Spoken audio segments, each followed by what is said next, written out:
वैसे साहब, मैंने सवाल पूछा था कि आपका स्टेटमेंट था कि सेक्युलर पार्टीज ऐसा करती हैं। आप बीजेपी को सेक्युलर मानते हैं?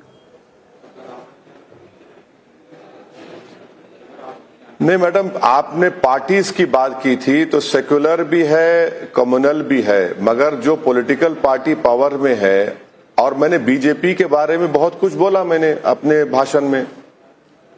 ये अलग बात है कि आप सिर्फ उस एक पार्ट को उठाकर सवाल कर रहे हो, आपका राइट है, मगर मैंने जो बात की थी, मैंने बताया इस बात को कि बीजेपी ने वक्फ के जैसा काला कानून बनाया। मैंने पूछा, बीजेपी जो 11 साल से सरकार में है, नौजवान बेरोजगार हैं, फिर महाराष्ट्र में ट्रिपल इंजन की सरकार है, उस पर तो सब पर मैं किसी के से अपील कर रहा हूं कि मुझे वोट दो, तो मेरा जिम्मेदारी यह है कि मेरे मुकाबले में बीजेपी भी थी, शिंदे की शिवसेना भी थी, अजीत पवार भी थे, कांग्रेस भी थी, शरद पवार साहब के एनसीपी भी थी, कोई हमारा रेबल कैंडिडेट भी खड़ा हो गया। तो मुझे तो सब चीज बयान करना पड़ेगा ना, ताकि वो लोग जब वोट डालने जाए तो उनको मैं कन्विंस करूं कि भाई आप मुझे वोट क्यों डाल रहे हैं। तो जाहिर है ये तो सब पार्टी बोलती, मैंने भी किया वो काम। वो वैसे साहब, कुछ लोगों का कहना है कि ये जो AIMIM की बढ़ती पॉपुलैरिटी है, आपकी बढ़ती सीटें हैं देश के अलग अलग भागों में, ये एक वरिंग ट्रेंड है, चिंता का विषय है, क्योंकि इससे देश की पॉलिटिक्स और पोलराइज होगी। एक तरफ हिंदुत्ववादी बीजेपी और दूसरी तरफ आपकी AIMIM। ऐसे लोगों को आप क्या जवाब देंगे? नहीं, ये लोग तो मेरे को लगता है कि मेरा जवाब देना इन लोगों के लिए बेकार है, क्योंकि इनके आप किसी को एजुकेट कर सकते हैं इनके इग्नोरेंस को दूर करने के लिए। अब ये लोग एरोगेंस भी हैं, गुरूर में डूबे हुए हैं, और गाफिल भी हैं, इग्नोरेंट भी हैं, तो मैं क्या जवाब दे सकता हूं। एक तरफ तो हम कहते हैं कि भाई हमारी लोकशाही डेमोक्रेसी जो है पार्टिसिपेटिव फॉर्म ऑफ डेमोक्रेसी की है। संविधान प्लुरलिज्म डाइवर्सिटी की बात करता है।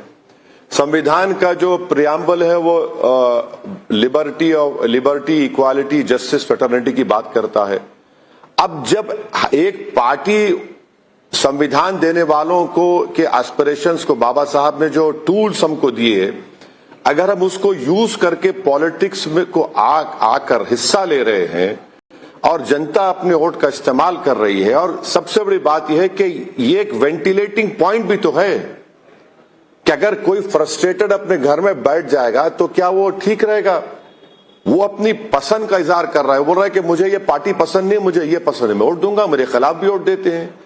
तो अगर आप डेमोक्रेसी को ये चाहेंगे कि नहीं सिर्फ एक्स को वोट दो तो ही देश का फायदा होगा, वाई को मत दो, तो भाई फिर आप नॉर्थ कोरिया स्टाइल में डेमोक्रेसी करिए।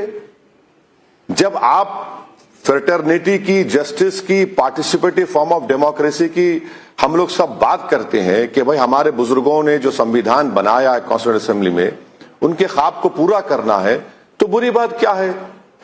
अगर इस देश की पार्लियामेंट में बैकवर्ड क्लास के हर समुदाय का MP अपर कास्ट के बराबर हो गया, तो फिर मुसलमान MP क्यों नहीं हो रहे, सिर्फ 4% है।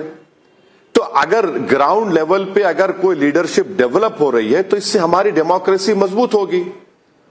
मैं तो कोई आसमान की बात तो नहीं कर रहा हूं, चांद सितारों की बात नहीं कर रहा हूं, मैं तो देश की बात कर रहा हूं।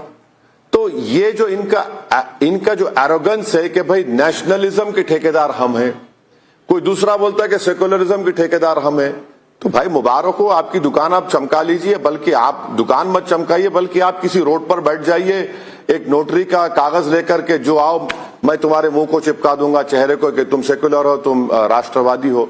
तो ये तो नहीं हो पाएगा ना। आप कैसे किसी के दिलो दिमाग पर कंट्रोल कर सकते, नहीं कर सकते। यही तो जमहूरियत की खूबसूरती है, यही तो फ्रीडम की जो हम बात करते, ये फ्रीडम हमने दिया तो जनता उसको इस्तेमाल कर रही है, तो इनको परेशानी क्यों हो रही है। इम्तियाज जलील मैडम एक MP था, मुस्लिम MP, पूरे महाराष्ट्र के 40 और लोकसभा सीट में, सब कम्युनल सेक्युलर मिलकर उसको हरा दिए। वो कामयाबी है क्या, आप बताइए। महाराष्ट्र में एक मुस्लिम एमपी नहीं है। इसकी जिम्मेदारी किस मुझ पर है। और हम बोलते कि नहीं हम पार्टिसिपेटिव फॉर्म ऑफ डेमोक्रेसी है हमारी। तो फिर अगर पार्टिसिपेटिव फॉर्म ऑफ डेमोक्रेसी है हम, और होना भी चाहिए, तो फिर इतने कम मुस्लिम एमपीज क्यों जीतते, एमएलएस क्यों कम जीतते। और 3-3 बार नरेंद्र मोदी इस देश के प्रधानमंत्री, जनता ने उनको बनाया। ठीक है, हम आइडियोलॉजिकली कंप्लीटली उनको अपोज करते रहेंगे। आपने उनको रोकने के लिए क्या किया बताइए। अगर बीजेपी 11 साल से सरकार में है, वक्फ का कानून किस लिए बनाया गया, CAA किस लिए बनाया गया, UAPA के कानून को अमित शाह जब लेकर आपने सपोर्ट क्यों किया। आपने बिहार में जब हमने कहा कि हमको साथ ले लो, आपने नहीं लिया, आप हार गए। किस किस की जिम्मेदारी, आप कितने, सिर्फ भारत के मुसलमानों की जिम्मेदारी है क्या ये कि बस आपके साथ रहे तो हम बड़े अच्छे, नहीं रहे तो फिर आप ये डेमोक्रेसी के लिए ऐसा हो रहा है, फुला हो रहा है। अरे डेमोक्रेसी को अगर आप बात कर रहे हैं तो उसका स्पिरिट भी तो समझो आप। लेकिन ओवैसी साहब, एक तरफ आप कहते हैं कि देश की जनता ने प्रधानमंत्री को जिताया है, 3 बार प्रधानमंत्री बनाया है। दूसरी तरफ आप कहते हैं कि सेक्युलर और नेशनलिस्ट ने मिलकर इम्तियाज जलील को हरा दिया। जनता ने हराया ना, किसी पार्टी ने तो नहीं हराया होगा। मैडम बिल्कुल सही है, नहीं बिल्कुल सही है, मगर रियलिटी औरंगाबाद पार्लियामेंट इलेक्शन की यही रही कि सब मिल गए, बोले कि वो अपना चुनाव बाहर होगा, यहां पर इम्तियाज नहीं जीतना चाहिए। मैं आपको बता रहा हूं कि आप कभी आई औरंगाबाद को, आप माशाल्लाह से आप ज़हीन हैं, आप देख लीजिए, आप यकीन मत करिए मेरी बात का। सबको एक ही फिक्र थी, बस इम्तियाज नहीं जीतना चाहिए। वो उन्होंने किया। हर जगह ऐसी होता है। अगर भारत की पार्लियामेंट में जितने मुसलमान एमपीज हैं बशमूल मेरे, अगर 35% के ऊपर मुस्लिम वोटर है तो जीत रहे हैं, वरना कहां जीतते हैं। अच्छा, बीजेपी के पास तो खैर बीजेपी तो ओपनली बोल दी कि हम टिकट भी नहीं देंगे किसी को। तो अब जो दे रहे हैं फिर वो उनका तो काम है ना। ओवैसी साहब, मुंबई का जो चुनाव था उसमें बातें ऐसी हुई, लुंगी पुंगी की, अन्नामलाई को रसमलाई कहा गया, बिहारियों के खिलाफ, नॉर्थ इंडियंस के खिलाफ। आप इन सारे बयानों को कैसे देखते हैं?